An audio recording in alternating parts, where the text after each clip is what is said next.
Argentina ব্রাজিলের খেলা নিয়ে বাঙালিদের উত্তেজনা উন্মাদনা, দুই দলের সমর্থকদের একে অপরকে কটাক্ষ, ক্ষেত্র বিশেষে হাতাহাতি, এসব সম্পর্কে আপনার মন্তব্য জানতে চাই। ব্রাজিল হোক আর আর্জেন্টিনা হোক বা অন্য কোনো দেশ হোক, এই দেশগুলোর খেলার সাথে যারা জড়িত আছে, এটা কর্পোরেট দুনিয়ার ব্যবসায়ীদের বড় ধরনের ব্যবসায়িক ডিল। দুনিয়ার মানুষকে উন্মাদনার মধ্যে বোধ করে তারা তাদের ফায়দা হাসিল করছে। যারা খেলছে তারা লাভবান হচ্ছে, যারা হারছে তাদেরও লাভ থেকে খালি নয়। আর যারা এটার আয়োজন করছে বা বিভিন্ন পক্ষের সাথে জড়িত, তাদের প্রত্যেকের স্বার্থ কম বেশির সাথে জড়িত আছে। একজন মুসলমান, একজন বিবেকবান মানুষ এ ধরনের বিষয় আসলে নিজেকে আপনার ব্যস্ত রেখে নিজের ইমান, আমল, নিজের আখরাত এগুলোকে ধ্বংস করে বহু গুনাহ আছে, যেমন চোখের গুনাহ থেকে বেঁচে থাকার উপায় নেই বললে চলে।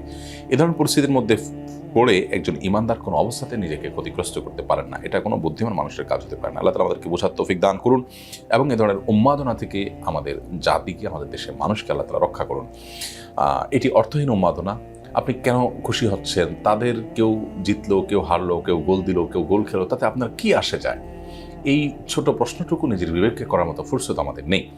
এবং এগুলোর কারণে সবচেয়ে বড় যে ক্ষতিটা হয়, তাহলে আমাদের ইমানের ধার কমে যায়। দুনিয়ার এত তুচ্ছ বিষয় নিয়ে আমরা সিরিয়াস হয়ে যাই এবং সেটা মারামারি, হাতাহাতি পর্যন্ত যায়।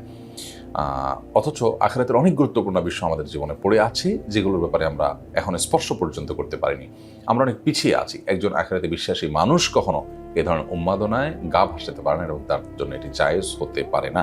আল্লাহ তাআলা আমাদেরকে বোঝার তৌফিক দান করুন।